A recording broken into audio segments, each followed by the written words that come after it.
Hi,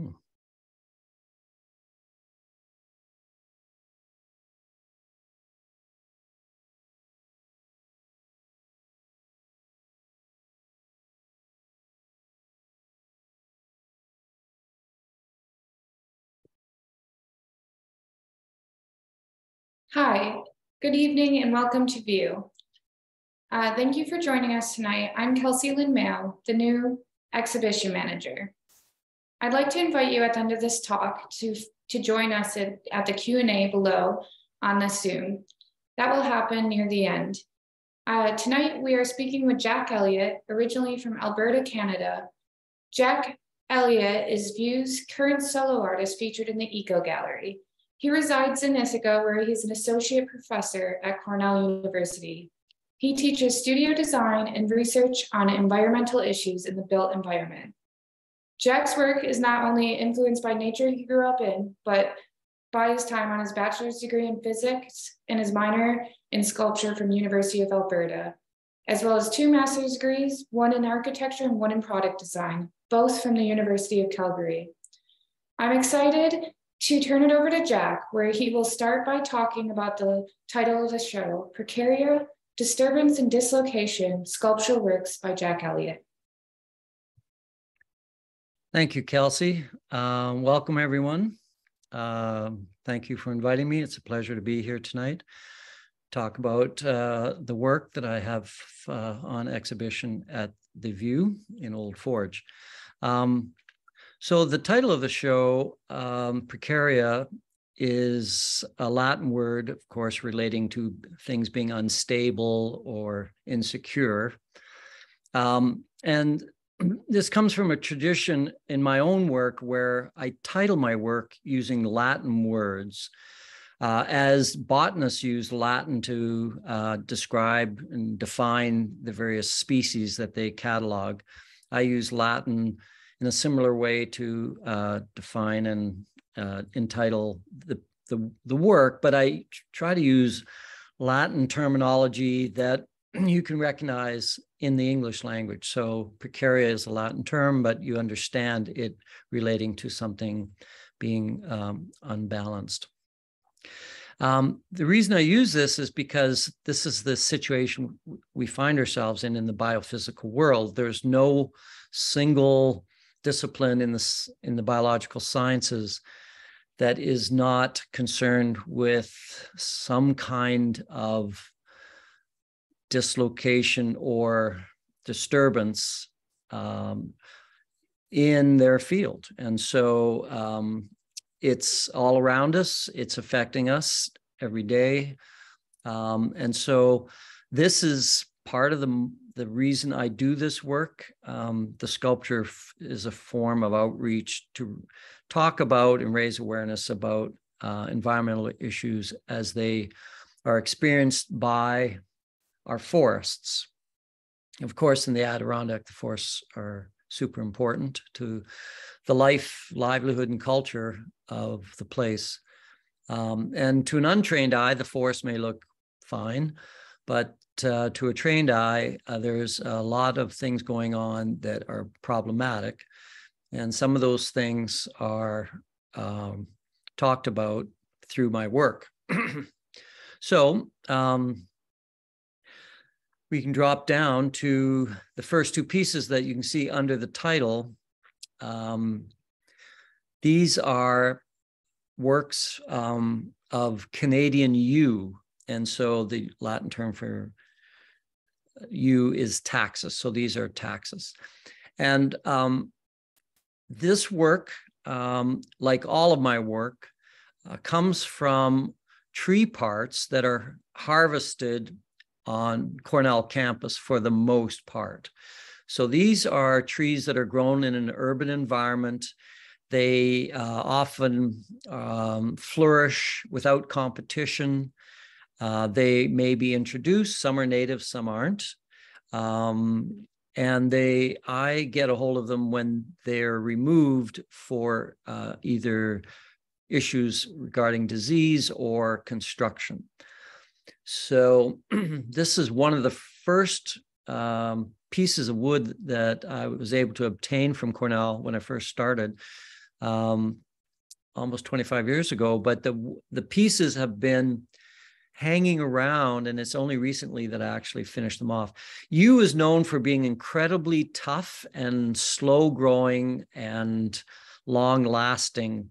And I found it sort of ironic to position it in these poses where they appear to be in movement and where they're trying to leave the situation they're in. Now, by themselves, climate change is not having a direct impact on yews, but what is happening indirectly is that through our wildlife management practices, we've seen explosions of white-tailed deer in the Northeast, and these deer predate on yews, and so the yews are actually being feeling pressures from an uncontrolled species. So we are responsible, but indirectly. So that's the piece that I started with to get the ball rolling. And also it was where I started at Cornell in terms of getting the first pieces of wood that I started working with. Now, as we move around the space, we in a clockwise, we have a piece in each corner and then a large piece in the middle. So we'll follow that, the sort of pattern as a way of just discussing the work.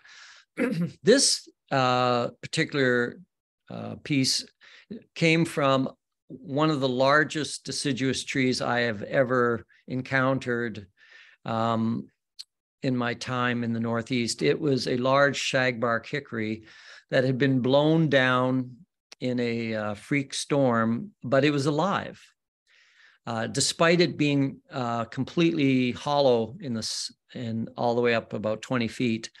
So it fell over, it broke at the bottom and fell over. And so I've been working with this piece for a number of years. And this is one of the offcuts. And what's so amazing about this, it kind of exemplifies my approach where through very simple planar cuts and unique posturings, I can demonstrate or celebrate these marks of nature that you just wouldn't see otherwise. So this is, you can see the sort of the pressures and the forces that are working on the tree as it grows from the roots up into the shaft. And then with the fungal attacks, it started to spalt it. So you see some of the changes in color and direction. And then you see the insect attacks and the galleries of carpenter ants and then other creatures that have been involved. Everything from raccoons to squirrels to fungi have been involved in the sort of the making of this thing. And to me, it resembles a large wave. And so it's kind of, that's where the name comes from. Fluctus is Latin for wave and magna is giant. So it's a giant wave and it's this sort of balance between a living tree. It's still alive, but part of it is also dying at the same time. And so there's these forces of construction and deconstruction kind of working back and forth against each other. Of course, we're only seeing them from one vantage. I strongly encourage people to come to the gallery and be able to experience these pieces three-dimensionally and see all the things that are revealed as you go around the work.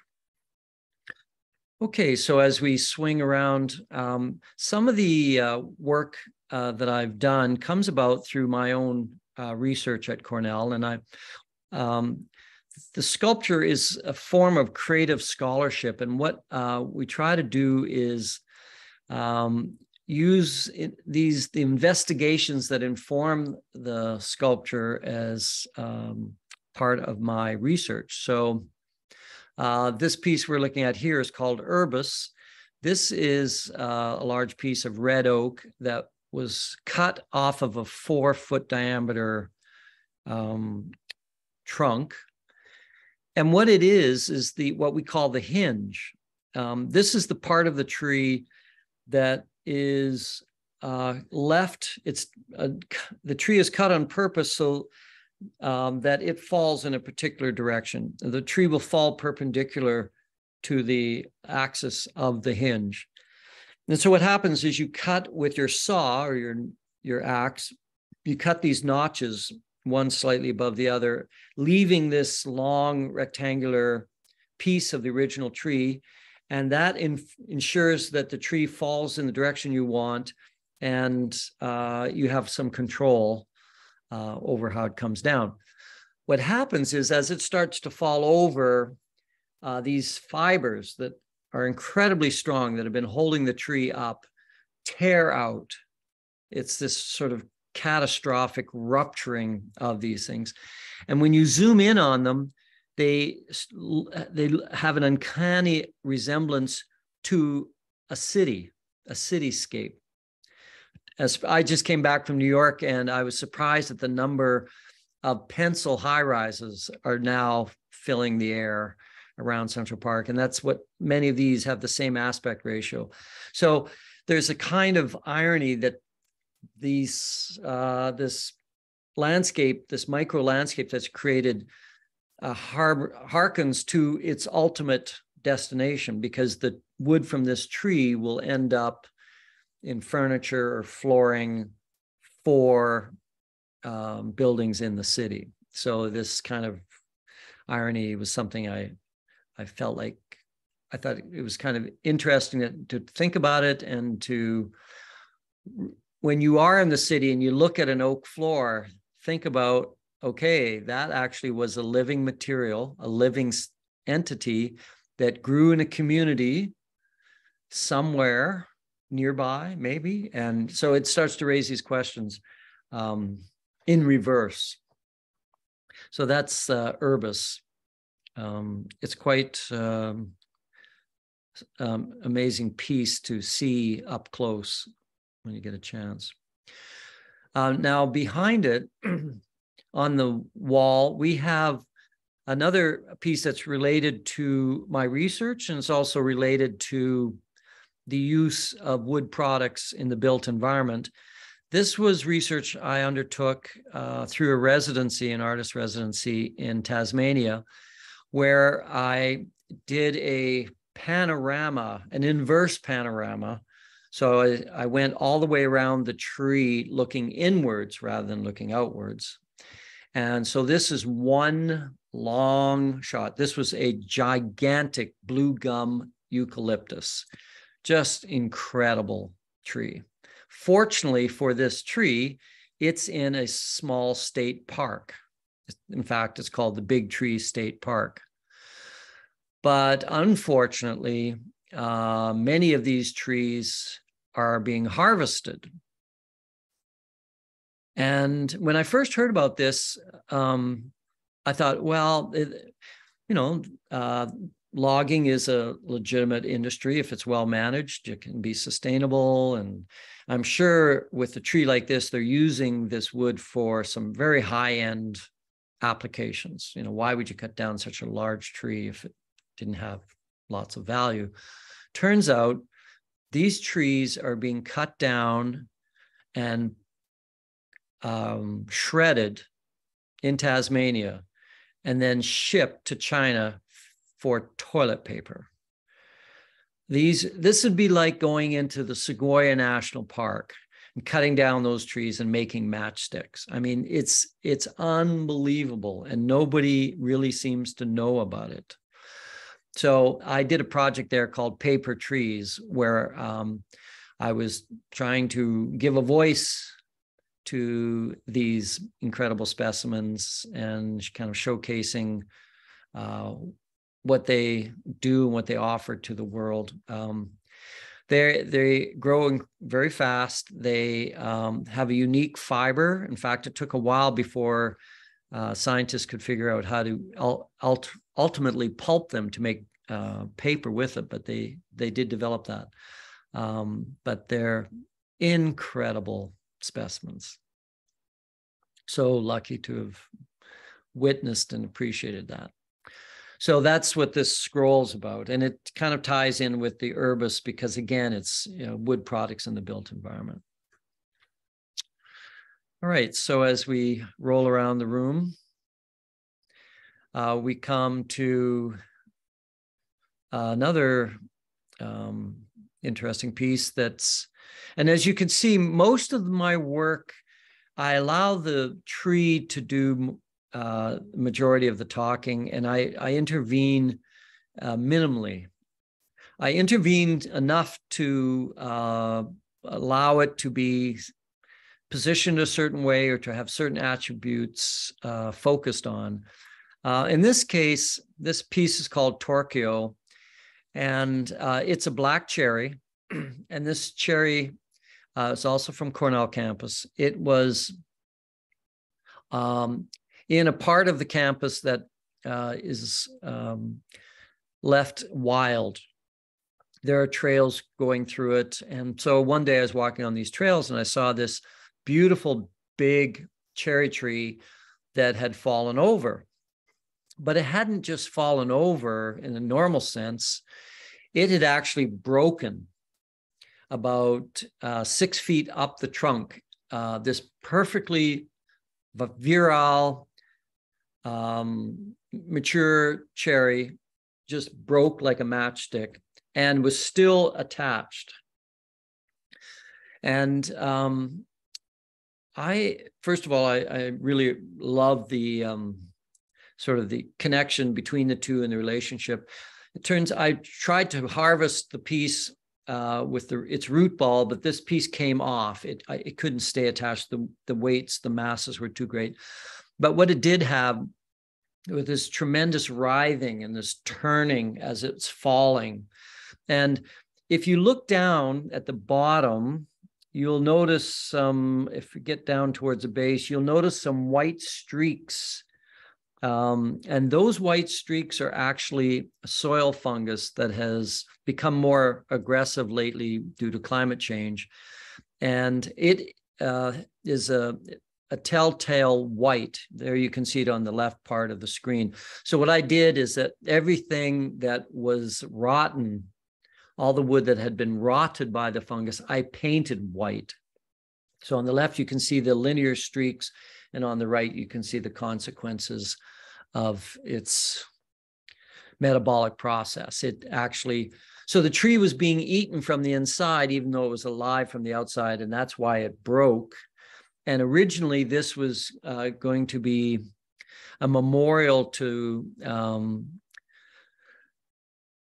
people who have committed suicide.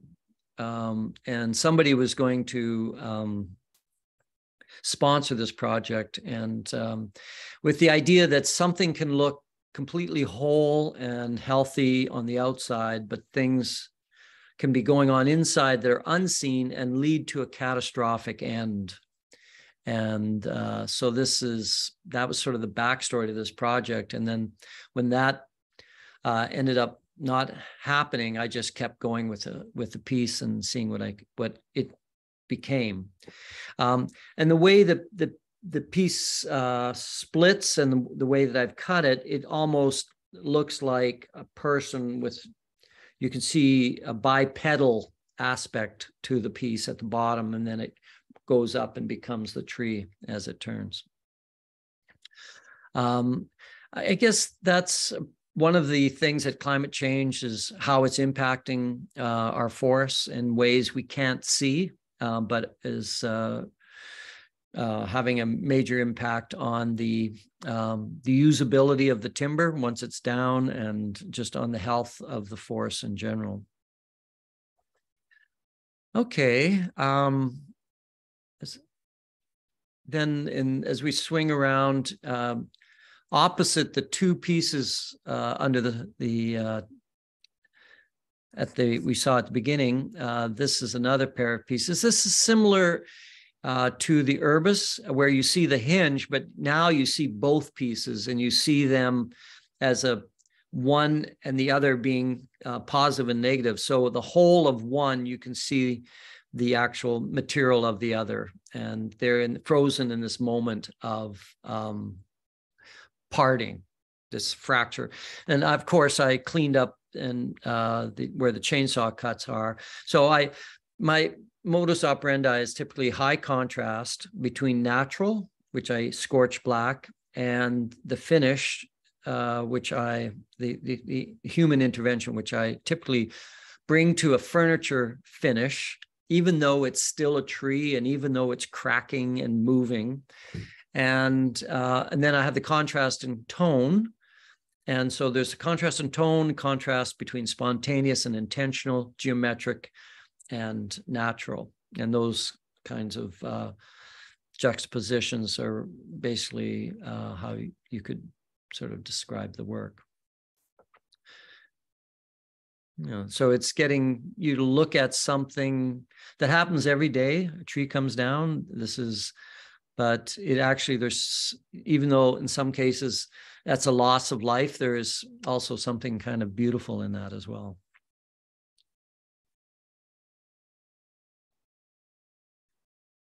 So going to the next corner, we have a piece here. It's made from wood that's not native to the Northeast, but does well here if introduced. It's called yellow wood. It's native to the Southeast, actually.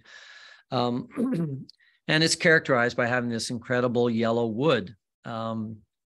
So this piece came off of the agricultural quad at Cornell when they reorganized and redid it.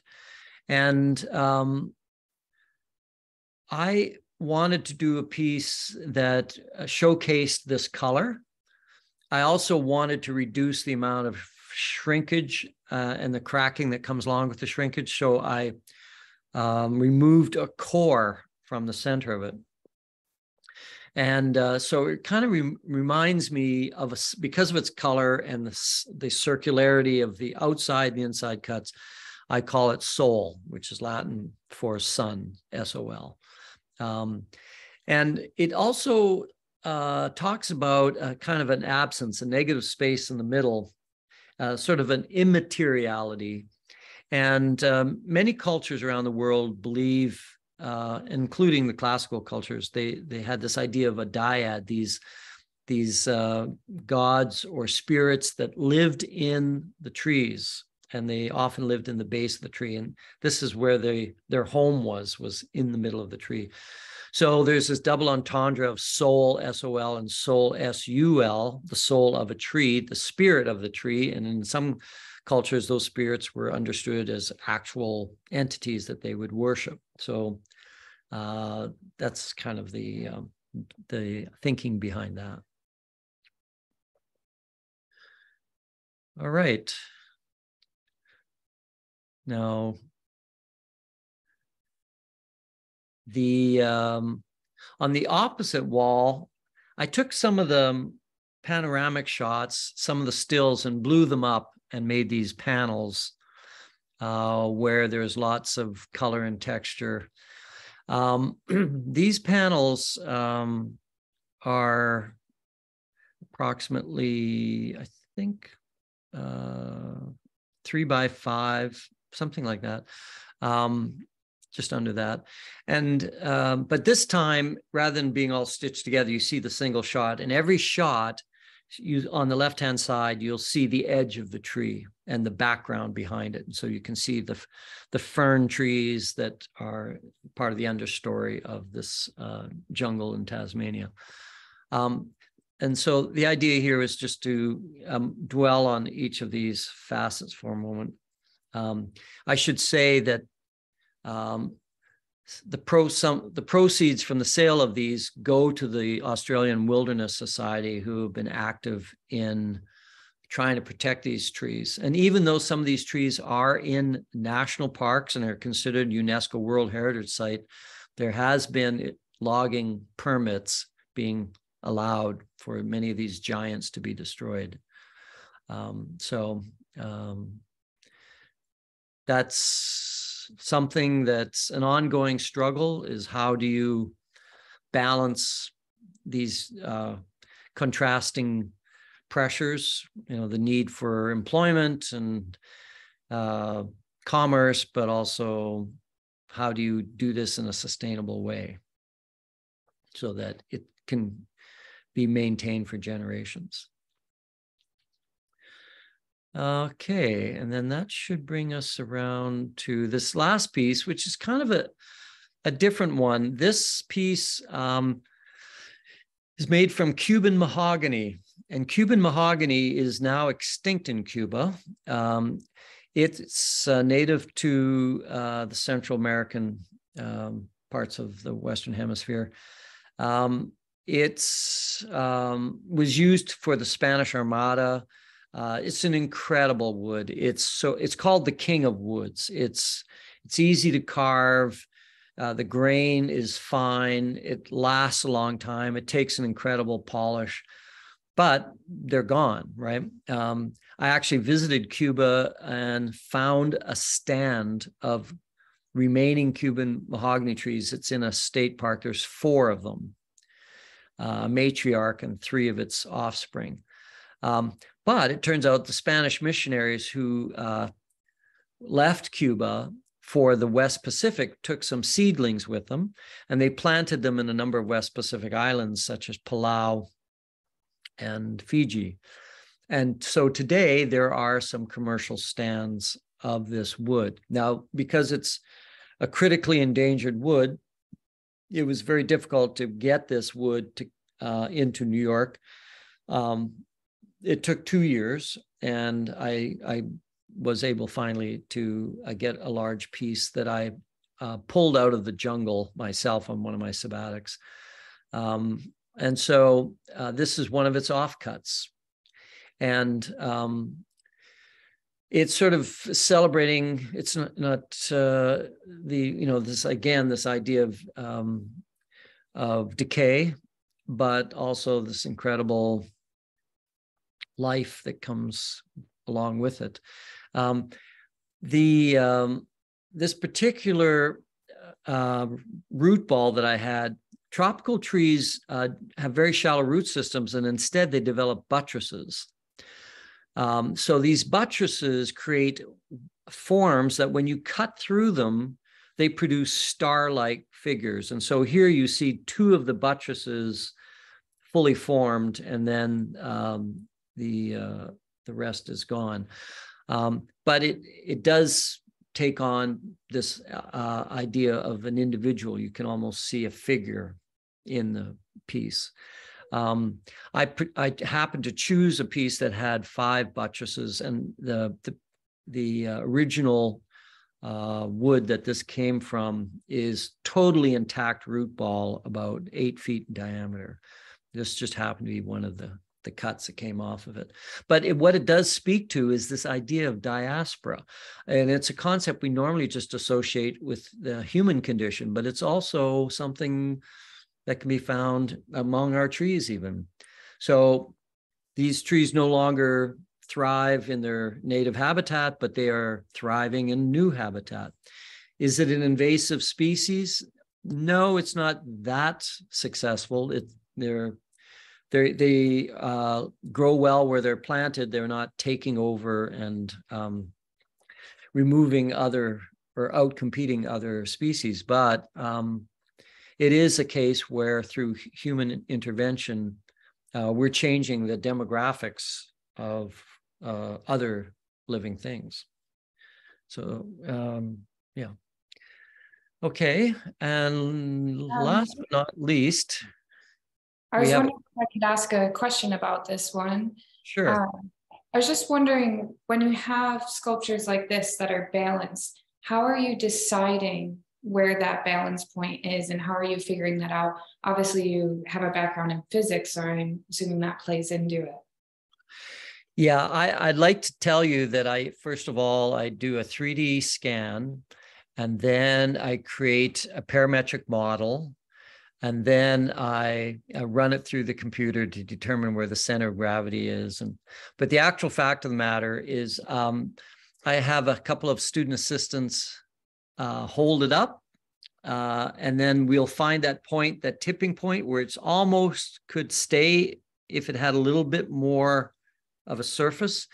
And then I take either a laser or just a chalk marking device and mark the bottom and then cut it. But I try to do it as minimally as possible, and then make sure it's not rounded. It's got to be dead flat, and then see if it stands. And we tried a number of things too. This particular piece is one continuous sheet of oak that came from the outside layer. And here you can see the balancing point, how that works. So there's not much of it holding up the rest of it. But what this piece is, this large cylinder of wood cracked from the rest of the tree while the tree was alive. And this was because of climate change. A dry season was contrasted with a very wet season following it. And that produced a weak bond between the growth rings. And so as the tree grew beyond that, the growth rings grew apart. And so these are called shakes. And this is a ring shake. This is a problem for people who are trying to make a living off of the forest products, because when they cut the tree open, they discover it's already cracked and loses a lot of its usability.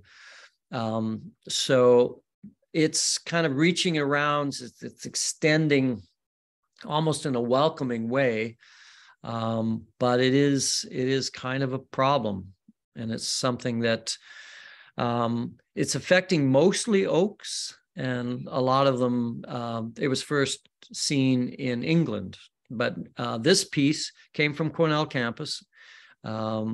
And it probably was the same tree that Urbis came from, actually. It's the same oak.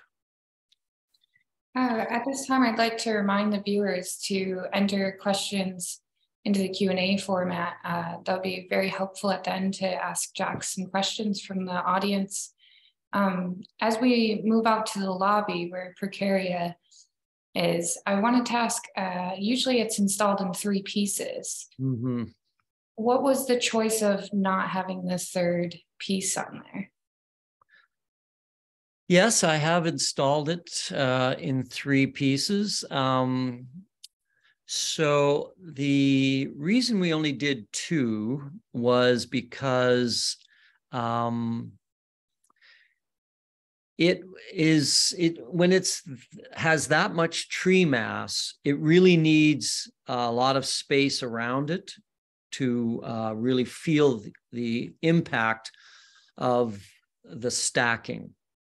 Mm-hmm. And given the space that was available, we opted for just doing 2 pieces. You still get the idea of the precariousness of it. You still feel that it's not as scary, and so it's more manageable. And if it had been taller, it would have started to interfere with some of the lighting and that kind of thing in the atrium. So yeah, it's one of those pieces that it can actually make you afraid. Mm. And we didn't really want that to be your first experience entering the view, was that you're kind of terrified. You pull your children away from it, or your small animals. But in the right context, yeah, I have done that, and it is very impressive, but a little scary. Yeah. So here you see it. What this is 2 drums of white ash, and this also came from Cornell. And it's very simple. What it is when a tree is brought down, there's that back cut and a straight cut. And so that felling cut and straight cut produce a kind of geometry that allows if it's at the right angle, it'll allow one of the drums to tilt. So the lowest drum tilts because it's sitting on that back cut. But that back cut I modified by a few degrees such that the center of gravity of the piece above would fall in the right place. So even though it looks like it's going to fall down, it can't. This tree was about 140 years old, and I have no idea why it was brought down. I just know that I found it in the yards at Cornell Grounds, and I asked for it, and they gave it to me. It was harvested maybe because they were worried about it falling over. I think it was on a slope that a lot of students used for year-end celebrating, and they were afraid of it maybe falling. I don't know the details, but there is no rot in it. It's completely solid. Jack, when you're getting these pieces of woods, are you treating them in any way? No. So because my interests are in sustainability and the built environment, I try to use methods and materials that are completely benign environmentally. So the only finishes I use are organic linseed oil, which I get from Sweden, or I'll scorch using small torches. And in this case, it does two things. It kills any insects or fungal spores. It heightens the tonal contrast, and it provides a pigment for the oil. So when I put the oil over the scorch, they sort of become like a paint. But it's not a paint that disguises the grain or any of the features. It sort of just becomes part of the tree. So in this case, I did, instead of oil on the ash, the cut edges, the white part that you see, I used a very thin wax to try to retard the amount of water that leaves these logs, these drums, because that's what generates those cracks. Now, I'm not opposed to the cracks. I just want them to happen slowly, and so that they don't catastrophically fail. But this is, again, a kind of surface where you're encouraged to go up and touch it and feel it and see the contrast between it and the bark. Now, the bark, I normally take off my pieces so you can see the skin of the tree, and there's kind of makes it a little less familiar as a tree and more as a piece of sculpture. But in this case, I left the bark on because if you look closely, it looks like a net. It's this beautiful diamond net, and that which characterizes the white ash. And of course, what I'm talking about here, I did this piece about 4 or 5 years ago when the emerald ash borer beetle was just breaking out. And now, of course, it's everywhere, and these trees are on the path to extinction. So this is like a tumbling column. It's something that's failing. We're capturing in the moment of its demise. And but again, there's something kind of beautiful in that demise. Something really beautiful in your work is that high contrast. Somebody that came in on the Q&A noticed that, and they also noticed the shadows created. Mm-hmm. And they were wondering if you consider that in your carving or the way you place the sculptures. Do you consider the shadows that are also created? Yeah, I'm very aware of the textures. If I light my own show, then I can actually even play that up further. But yeah, there are things that happen under the bark sometimes that you have no idea about, and there's just incredible textures and patterns that go on that we never see. So I try to bring those to the fore.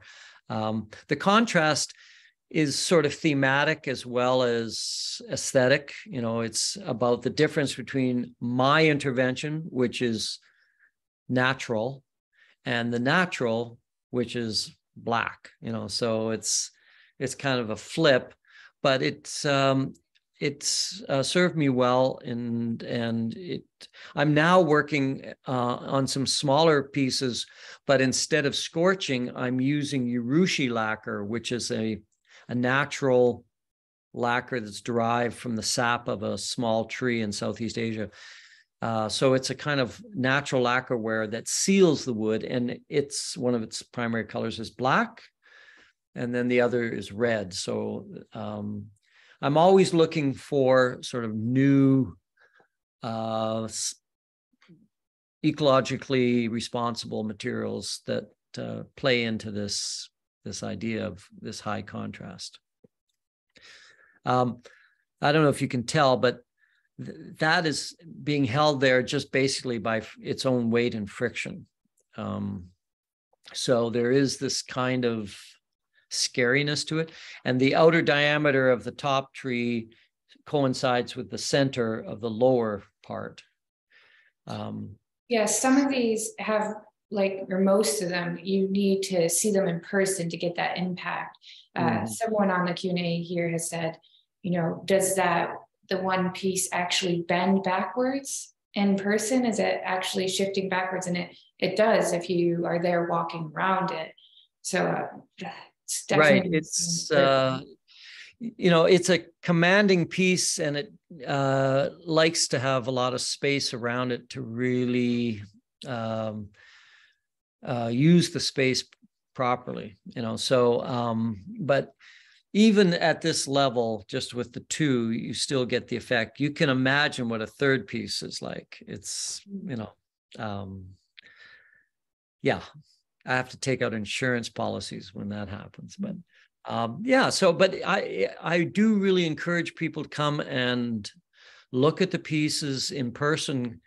There is some two-dimensional work that you've seen, but this is a chance to actually experience it rather than just use one sense. You can touch it, you can feel its presence, you can actually feel the mass of it. So this piece is called Precaria, and so it kind of ties back to the name of the show, which is derived from this, but it's all about all the pieces. There's always this idea of a precariousness, either in their situation or in their position, and so that's part of the theme. And many of these issues are being played out in the Adirondack forests as we speak. Yes. So that's about it for the show. Yeah, I would like to welcome people to come to the View in person.